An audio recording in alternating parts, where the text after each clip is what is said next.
Hey guys, ఈ video వచ్చేసి చాలా సింపుల్గా ఎగ్ కర్రీ చేసేసుకుందామండి.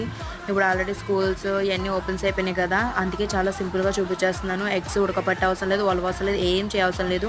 నేను ఎలా అయితే చూపిస్తున్నానో అలా ప్రాసెస్ కంటిన్యూ అయిపోయింది. ఒక 10 మినిట్స్ మీకు సరిపోతుంది ప్రాసెస్ చేస్తాకి. చాలా సింపుల్గా నేను చూపించిన విధంగా చేసేసుకోండి. ముందైతే కనుక ఆయిల్ వేసుకుని పచ్చిమిరపకాయలు, ఉల్లిపాయలు, కరివేపాకు యాడ్ చేసేసుకోండి. యాడ్ చేసుకున్న తర్వాత దాంట్లో కొంచెం ఉప్పు యాడ్ చేయండి, కొంచెం మగ్గిపోతుంది.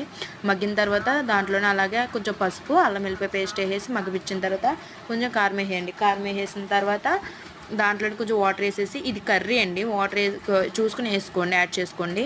వాటర్ వేసుకున్న తర్వాత మీరు సిమ్లో కొంచెం మరుగు వచ్చిన తర్వాత సిమ్లో పెట్టేసి ఎగ్స్ పగలగొట్టేసేసి ఒక 15 మినిట్స్ అలా వదిలేయండి. దాన్ని ఏం కదపకూడదు. కదపడం వల్ల ఏంటంటే ఇడిపోతుంది. నేను చూపిస్తున్నాను కదా, అలా చూసారు కదా, సేమ్ ఉడకపెట్టినలాగా వచ్చేసినాయి కదా. సేమ్ అలాగే మీరు కూడా ట్రై చేసేయండి. అలాగే నా ఛానల్ సబ్స్క్రైబ్ చేసుకోండి. ఇంకో విషయం ఏంటంటే, మీరు చాలామంది పిల్లలు